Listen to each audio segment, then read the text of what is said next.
அஜித் இந்த படத்தில் மிகப்பெரிய லெவலில் டூப் இல்லாமல் நடிச்சிருக்காரு. ஒன்று, மிகப்பெரிய பொருள் செலவில் முழுக்க வெளிநாடுகள் எடுக்கப்பட்ட படம். 2, மூணாவது என்னென்னா ஒரு ஆக்ஷன் ஹீரோவாக அஜித். ஆனால் அஜித்தை போய் மைக்கை நீட்டிங்கன்னா உங்கள் வேலையை பற்றி பார்த்து போங்க, என் வேலை நடிக்கிறது, நடித்து முடிச்சா உங்களுடைய குடிக்கு நாங்கள் ஊறுகாய் இல்லைன்றதுல ரொம்ப தெளிவாக இருப்பார் அஜித் அவர்கள். ஒரு ஏறி மேலே போய் ஒரு பொருளை எடுக்கணுன்னா கூட ஓகே ஸ்டெண்ட் அடிக்கிற கூட டூப்ளிகேட் போடுங்க. ஒரு இதை தாண்டுனா கூட ஸ்டெண்ட் ஆர்டிஸ்ட்டை கூப்பிட்டா டூப்ளிகேட் எடுத்துங்க. ஒரு தீயை விட்டு தாண்டி வர மாதிரி ஒரு தீக்கிட்ட நிற்கிற மாதிரி ஒரு காட்சி இருந்தால் கூட ஹீரோ நடிக்க பயப்படுறாங்க.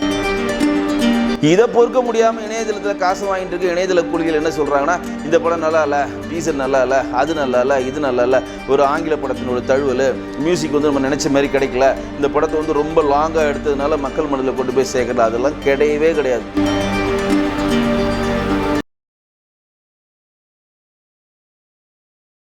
சார் வணக்கம். சார் வணக்கம் ஜி. விடாமுயற்சி திரைப்படம் February 6 அன்று வெளியாக போகுது. படம் வெளியாகுவதற்கு முன்னாடியே பலர் சொல்ல முடியாது, சிலர் இந்த படத்தின் மீது நெகட்டிவான விமர்சனம் முன்வைக்கிறாங்க. இந்த படம் ஓடாது, இந்த படம் டைரக்டர் திட்ட போகிறாங்க, இந்த படம் முடிஞ்ச உடனே அஜித் ரசிகர்களை ஏமாத்துறாங்க, பல விவாதங்களை முன்வைக்கிறாங்களே, இது நீங்கள் எப்படி பார்க்குறீங்க? இது திட்டமிட்டு அஜித்தோடைய பெருமைகளை குலைப்பதற்காக அஜித்தை பிடிக்காதவர்கள், இன்னும் சொல்லப்போனால் அஜித்துக்கு மாற்றாக இருக்கக்கூடிய ஹீரோக்களால் இணையதள கூலிகளால் தொடர்ந்து விமர்சிக்கப்படக்கூடிய ஒரு விஷயமாக தான் நான் அதை பார்க்குறேன். ஏன் அப்படி சொல்கிறேன் அப்படின்னு பார்த்தீங்கன்னா, இப்போ ஒரு படம் டீசர் ரிலீஸ் ஆகிருக்கு, டீசரில் நல்லா இருக்குது, ஹிட்டாக போதா இல்லைன்றது மக்கள் முடிவு பண்ண போகிறாங்க. மக்களை விட்டுட்டு இந்த இணையதளத்தில் இருக்கிறவங்க எல்லாம் தன்னுடைய யூடியூப் சேனல்ஸ் பிரபலம் அடையணும், தனக்கு தன்னுடைய யூடியூப் சேனலுக்கு அஜித்துக்கு ஆப்பரண்ட்டாக நடிக்கக்கூடிய ஒரு ஹீரோக்கு தரக்கூடிய பணத்தை வைத்துக்கொண்டு இதை நெகட்டிவாக உள்ளே கொண்டு போய் சேர்க்கணும் அப்படின்றத பொதுப்படையாக செய்கிறாங்க. இப்போ நம்ம ஒரு கேள்வி வைக்கிறோம். இப்போ குடும்பஸ்தன் ஒரு படம் ரிலீஸ் ஆச்சு, அந்த படத்துக்கு எந்த டாக்குமே இல்லை, மணிகண்டன் தான் ஹீரோவாக நடித்தார். ரிலீஸ் ஆகி ஃபஸ்ட்டு ஒரு 3 ஷோலேயே அந்த படம் நல்லா இருக்குன்னு சொல்லி மவுத் டாக் இன்றைக்கி சூப்பர் டூப்பர் ஹிட்டாக அந்த படம் மிகப்பெரிய ஒரு கோடியை வசூல் பண்ணிகிட்ருக்கு. அந்த மாதிரி லெட் தம் கம், முதல்ல படம் வரட்டும், படம் ரிலீஸ் ஆகட்டும், படம் ரிலீஸ் ஆன பிறகு மக்களே அதனுடைய எஜமானர்கள். இங்கே இருக்கக்கூடிய இணையதள கூலிகள் ஒரு படத்தினுடைய வெற்றியினுடைய எஜமானர்கள் கிடையாது. ஏன் அப்படின்னா, இந்த படத்துக்கு அஜித்துக்கு மிகப்பெரிய ஒரு மாஸ் என்ட்ரி ஏன் கிடைக்குன்றது நிறைய பேர் ஏன் சொல்கிறாங்க. காரணம் என்னென்னா, அஜித் இந்த படத்தில் மிகப்பெரிய லெவலில் டூப் இல்லாமல் நடிச்சிருக்காரு. ஒன்று, மிகப்பெரிய பொருள் செலவில் முழுக்க வெளிநாடுகள் எடுக்கப்பட்ட படம். 2, மூணாவது என்னென்னா ஒரு ஆக்ஷன் ஹீரோவாக அஜித் நடித்த எந்த படமும் இது ஒரு ஃப்ளாப் ஆனதே இல்லை. ஸோ ஒரு ஆக்ஷன் ஓரியன்டாக தான் அந்த படத்தை முன்வைக்கிறாங்க. அது ஒரு ஆங்கில படத்தின் தழுவலும் சொல்கிறாங்க, பட் ஆனால் ஒரு ஆக்ஷன் ஹீரோவாக முன்னெடுக்கிறாரு. 4வது என்னென்னா, லேட்டஸ்ட்டாக அஜித் அதிகமான ப்ரெஸ்ஸை சந்திச்சிருக்கார். அவர் எப்போதுமே படத்தையும் குடும்பத்தையும் படம் ஓடுதா இல்லையான்ற தன்மையும் என்றைக்குமே அவர் மிங்கிள் பண்ணவே மாட்டார். படம் ரிலீஸ் ஆகுதா சந்தோஷம், நல்லா ஓடுதா சந்தோஷம், ஃபெயிலியர் ஆகிடுச்சா அடுத்த படத்தில் பார்த்துலான்னு கடந்து போகிறவர் எந்த பட விழாக்களுக்கும் அவர் வெற்றிகரமான விழாக்களுக்கும் போக மாட்டார். படம் தோல்வி அடைஞ்சிட்டேன்னு சொல்லி துவண்டு போக மாட்டார். எந்த ஒரு ப்ரெஸ்ஸையும் அட்டன் பண்ணி தன்னுடைய கருத்துக்களை முன்வைக்க மாட்டார். நாட்டில் இது நடக்குது அது நடக்குதுன்னு அவன் இப்போ குதிக்கிறான்ல. எத்தனை ஹீரோக்கள் பார்க்குறீங்களா? ஒரு லிஸ்ட்டு பண்ணுவோம். ஏடிஎம்கே பீரியடில் ஆட்சி செய்கிறப்ப சித்தார்த்துலேருந்து நம்ம ஜிவி பிரகாஷ்லேருந்து ஐஸ்வர்யாலேருந்து யுவன் சங்கர் ராஜாலேருந்து எவனோ வெளியில் பொது வழியில் பேசுவான். ஆனால் அஜித்தை போய் மைக்கை நீட்டிங்கன்னா உங்கள் வேலையை பற்றி பார்த்து போங்க, என் வேலை நடிக்கிறது, நடித்து முடிச்சா உங்களுடைய குடிக்கு நாங்கள் ஊறுகாய் இல்லைன்றதுல ரொம்ப தெளிவாக இருப்பார் அஜித் அவர்கள். அப்போ எதுக்கு இந்த பதிவு செய்ய விரும்புகிறேன்னா, இந்த மாதிரி எந்த ப்ரெஸ்ஸையும் சந்திக்காத அஜித் அவர்கள் முதன்முறையாக நிறைய வாட்டி ப்ரெஸ்ஸை சந்திச்சிருக்கிறார். முதல் முறையாக இந்திய கொடியை கையில் ஏந்திருக்கிறார். முதல் முறையாக வாய் திறந்து பேசியிருக்கிறார். அப்போ முதல் முறையாக ப்ரெஸ் எதுக்கு சந்திக்கிறாருன்னா, படம் சம்மந்தமாக சந்திக்கவே இல்லை, அவர் சந்திக்கவே மாட்டார். அதை இப்போ இந்த விடாமுயற்சி படம் ஹிட் ஆனாலும் மிகப்பெரிய லெவலில் அவர் கொண்டாட போகிறது இல்லை, விடாமுயற்சி ஓடல்னாலும் அவர் வருத்தப்பட போகிறதும் இல்லை. அவரோட என்னுடைய பணி, என்னுடைய கடமை பணி செய்து கிடப்பதே, என்னுடைய வேலையை கொடுத்த வேலையை நான் கரெக்டாக செஞ்சுட்டேன், நான் வாங்கின காசுக்கு நடித்து கொடுத்துட்டேன், அதோட அவர் ரோல் முடிஞ்சிருச்சு. ஆனால் இப்போ என்ன மிகப்பெரிய ஒரு எதிர்பார்ப்பு இங்கே இருக்குன்னா, முதல் முறையாக துபாயில் நடந்த ஃபார்முலா ரேஸில் அவங்களோட டீம் 3வது தடவை வந்ததுக்கு வின் பண்ணதுக்கு ப்ரெஸ்ஸை சந்தித்து அவர் பல விஷயங்கள் சொன்னதாகட்டும், இந்திய கொடியை கையில் ஏந்ததாகட்டும், தன் குடும்பத்தை அணைத்து தன்னுடைய மகிழ்ச்சியை வெளிப்படுத்தினதாகட்டும், அப்போ ஒரு இந்தியாவில் இருக்கக்கூடிய ஒரு குடிமகன் எப்படி வாழ வேண்டும் அப்படின்றதுக்கு ஒரு உதாரணமாக அஜித் இருக்கிறதுக்கப்புறம் ரிலீஸ் ஆகிருந்த விடாமுயற்சி மிகப்பெரிய ஒரு வெற்றி அடையும். ஒரு இந்தியாவில் இருக்கக்கூடிய ஒரு குடிமகன் எப்படி வாழனா, தன் குடும்பத்தை பார்க்கணும், தன் குடும்பத்தை கூடயே வச்சுக்கிட்டு அவங்க நல்லது கெட்டது அவங்களை சார்ந்திருக்கவங்களுக்கு முன்னேற்றத்திற்கான வழிமுறையை பண்ணுறோம். அது அஜித் பண்ணுறார்.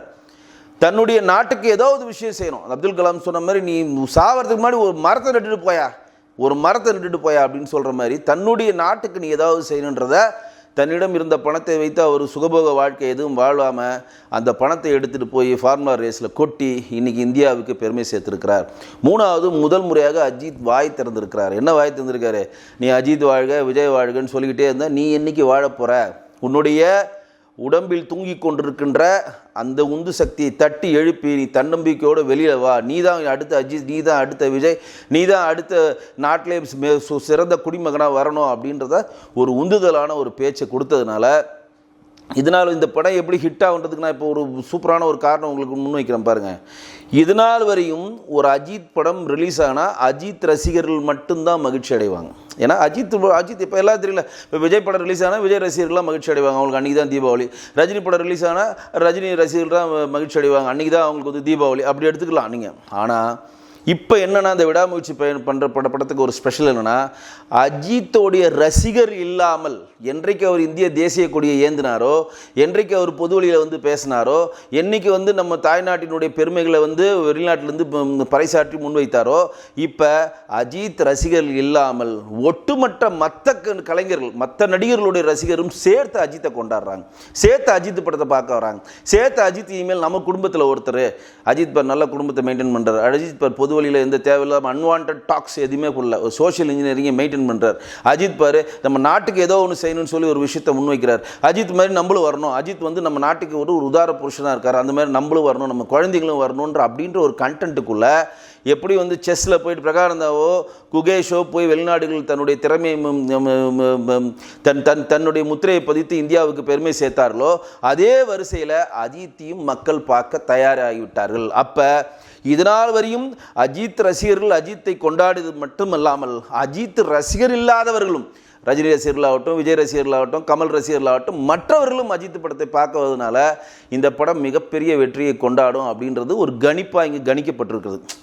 இதை பொறுக்க முடியாமல் இணையதளத்தில் காசு வாங்கிட்டு இருக்க இணையதள கூலிகள் என்ன சொல்கிறாங்கன்னா, இந்த படம் நல்லா இல்லை, டீசர் நல்லா இல்லை, அது நல்லா இல்லை, இது நல்லா இல்லை, ஒரு ஆங்கில படத்தினோட தழுவல், மியூசிக் வந்து நம்ம நினச்ச மாதிரி கிடைக்கல, இந்த படத்தை வந்து ரொம்ப லாங்காக எடுத்ததுனால மக்கள் மனதில் கொண்டு போய் சேர்க்கல, அதெல்லாம் கிடையவே கிடையாது. சிங்கம் என்றைக்குமே சிங்கம் தான், அதில் மாற்றே கிடையாது. காட்டுக்கு ராஜா சிங்கத்தை சொல்லுவாங்க, அது சிங்கம் என்றைக்குமே சிங்கம் தான், அந்த சிங்கத்தை நீங்கள் மாற்றவே முடியாது. அந்த மாதிரி வந்து தமிழ் திரையுலகத்தில் முடிசூடா மன்னனாக சிங்கமாக அஜித் இருக்கிறார். ஆனால் முதல் முறையாக ஒரு பிரஸை சந்தித்ததாகட்டும், முறைமுறையாக மக்கள் பிரச்சனை பொழுதில் பேசுவதோ, முறைமுறையாக இந்திய நாட்டுக்கு அவர் பெருமை சேர்த்ததுனால அஜித் ரசிகர்கள் மட்டுமல்லாமல் அஜித்தை விரும்புகிற, அஜித்துக்கு ஆப்போனண்ட்டாக இருக்கக்கூடிய அனைவரும் அவரை ரசிப்பதனால் இந்த படம் மிகப்பெரிய வெற்றி அடைகின்றது கணிக்கப்பட்டு விட்டது. அப்போ கணிக்கப்பட்டு விட்டுனா இந்த படம் எப்படி நகரும் அப்படின்னு நினைக்கிறீங்கன்னா, படம் ரிலீஸ் ஆகிறதுக்கு முன்னாடியே நீங்கள் வந்து வலைதளத்திலையும் இணையதளத்திலையும் இப்படி ஆயிடுச்சு அப்படி ஆயிடுச்சு நீங்கள் போட்டிங்கன்னா அதெல்லாம் தவிடுபடியாகும். ஏன் அப்படின்னா, படம் வந்து வரட்டும், லெட் தம் கம். நான் முன்னாடி சொன்ன பதிவே தான் உங்களுக்கு பதிவு செய்யணும், லெட் தம் கம். மக்கள் தான் வந்து இந்த நாட்டினுடைய எஜமானர்கள். அந்த படத்தை ஹிட் அடிக்கணுமா ஃப்ளாப் பண்ணுறோமா. ஆனால் நீங்கள் வந்து ஒரு செல்ஃபோன் இருக்குது, ஒரு யூடியூப் இருக்குதுன்னு சொல்லி பொது வழியில் சும்மா நீங்கள் மெசேஜ் போடுறத எந்த மக்களும் கண்டுகொள்வது கிடையாது. இன்றைக்கு ரேட்டிங் பார்த்து யாரும் தேட்டருக்கு வரதில்லை, மவுத் டாக் வச்சு தான் வராங்க. இன்னும் சொல்லப்போனால் பெரும்பாலான ரசிகர்கள் அஜித்தை கொண்டாடுவது மட்டுமல்லாமல் மற்ற ரசிகர்களும் அஜித் பின்னாடி வந்து அணிவகுத்து இப்போ வருவதால் இந்த படம் மிகப்பெரிய ஒரு ஹிட் ஆகுன்றதில் மாற்று கருத்து கிடையாது. சமீபத்தில் அஜித்குமார் அவர்கள் பட ஷூட்டிங் நடந்த ஒரு கார் சேசிங், இந்த மாதிரி ஸ்டண்டு, இந்த மாதிரி ரிஸ்க் எடுத்து பண்ணுறத சேனலில் ஒளிபரப்பு பண்ணியிருந்தாங்க. இதை வைத்து வந்து அஜித் அவர்கள் வந்து ஆதாயம் தேடுறார் அப்படின்ற மாதிரி விமர்சனம் பண்ணாங்களே சார், இது எப்படி பார்க்குறீங்க? இல்லை, இது வந்து ஒரு சினிமா கலைஞருக்கு தான் இந்த ஷூட்டிங்கில் என்னென்ன பண்ணுன்றது பொது வழியில் சொல்ல வேண்டியது கடமை, ஒரு பிஆர்ஓட கடமை. ஒரு படத்தினுடைய பிஆர்ஓருக்கு ஒரு படத்துக்கு இருப்பாங்க, மக்கள் தொடர்பாளர்னு ஒருத்தர் இருப்பாங்க. அவங்க வந்து ஒரு படம் வந்து எப்படி உருவாகுறது, எப்படி வந்து கஷ்டப்பட்டு ஹீரோக்கள் நடிக்கிறாங்க, எப்படி பொது வழியில் வந்து அவங்களுடைய ப்ரெசன்ஸை கொடுக்குறாங்க அப்படின்றத இங்கே இருக்கக்கூடிய பத்திரிகைகளுக்கும் மீடியாக்களுக்கும் இணையதளத்துக்கும் கொடுக்க வேண்டியது ஒரு பிரதானமான எப்போதுமே நடக்கிற ஒரு விஷயம். அது வந்து அவங்க பிஆர்ஓ இருக்க சுரேஷ் சந்திரா வந்து அவர் ட்விட்டர் பக்கத்தில் வெளியிட்டிருக்கார். ஒரு படம் எப்படி உருவாக்கப்படுகிறது அப்படின்னு, மேக்கிங் ஆஃப் த ஃபிலிம் அப்படின்ற ஒரு வீடியோ வரும். ஆனால் ஒரு ரிஸ்கான காட்சியை அஜித் எப்படி லாவகமாக கையாண்டார். ஏன்னா ஒரு ஜீப்பில் வர சீன் கவுந்து இருக்கும், அந்த சீன்லாம் யாருமே டூப் இல்லாமல் நடிக்கவே மாட்டாங்க எனக்கு தெரிஞ்சு. அஜித் வந்து கார் ரேசர் பிரியராக இருந்து கார் ஓட்டுறதுலையும் பைக் ஓட்டுறது வல்லுநராக இருக்கிறதுனால அவர் டூப்பே போடாமல் நடித்ததை அவர் பொது வழியில் பகிர்ந்திருக்கார். அப்போ நீங்கள் வெளிநாட்டில் இருக்கக்கூடிய ஹீரோக்கள்லாம் பார்த்தீங்கன்னா, டெர்மினேட்டர் நடிச்சதாகட்டும், ரேம்போ நடித்த அந்த ஹீரோக்கள்லாம் நீங்கள் ஜஸ்ட் பாருங்கள், அந்த ஸ்டெண்ட் பண்ணுறதுக்கு ஏற்ற உடல் வலிமையும் அந்த கூடிய கண்டென்ட்டும் அவங்ககிட்ட தெளிவாக இருக்கும். சில்வஸ்டர் ஸ்டாலின் ஆகட்டும், அர்னால்டு ஆகட்டும், இப்படி குறிப்பிட்டு எல்லாருமே சொல்லலாம். அந்த மாதிரி அந்த ஸ்டெண்டு நடிகரை வைத்து ஒரு டூப்பை வச்சுலாம் அவங்க பண்ண மாட்டாங்க, அவங்களே பண்ணுவாங்க. வெளிநாட்டில் இருக்கக்கூடிய ஹாலிவுட் நடிகர்கள்லாம் அப்படி தான் இருப்பாங்க. அந்த வரிசையில் இன்றைக்கு அஜித்தும் இறந்திருக்கிறார். நீங்கள் ஒரு சின்ன ஒரு ஏறி மேலே போய் ஒரு பொருளை எடுக்கணும்னா கூட ஓகே ஸ்டெண்ட் நடிகரை கூட டூப்ளிகேட் போடுங்க, ஒரு இதை தாண்டினா கூட ஸ்டெண்ட் ஆர்டிஸ்ட்டை கூப்பிட்டா டூப்ளிகேட் எடுத்துங்க, ஒரு தீயை விட்டு தாண்டி வர மாதிரி ஒரு தீக்கிட்ட நிற்கிற மாதிரி ஒரு காட்சி இருந்தால் கூட ஹீரோ நடிக்க பயப்படுறாங்க. இல்லை ரிஸ்க் எடுக்க வேணாம், கடி பட்டுரும், நம்ம வந்து டூப் போட்டுக்கலாம், ஸ்டெண்ட் ஆர்டிஸ்ட்டை கூப்பிட்டுவாங்க அப்படின்னு, இல்லை சிஜியில் எதுனா மேக்கப் பண்ணிக்கலாம் அப்படின்னு தான் சொல்கிற மத்தியில் எவ்வளோ ரிஸ்கான காட்சியாக இருந்தாலும் நானே நடிப்பேன்னு சொல்லி நடிக்கிறது தான் இன்றைக்கு பொது வழியில் வைரலாக பரவி இருக்கிறது. அந்த காட்சியை பார்க்கறதுக்காகவே விடாமுயற்சிக்காக மக்கள் வந்து ரெடியாக இருக்காங்க. Thank you very much sir. Thank you. நன்றி. இது போல பல வீடியோக்களை கண்டு மகிழ எங்களது ரீசன்ட் வாய்ஸ் சேனலை மறக்காம சப்ஸ்கிரைப் பண்ணுங்க.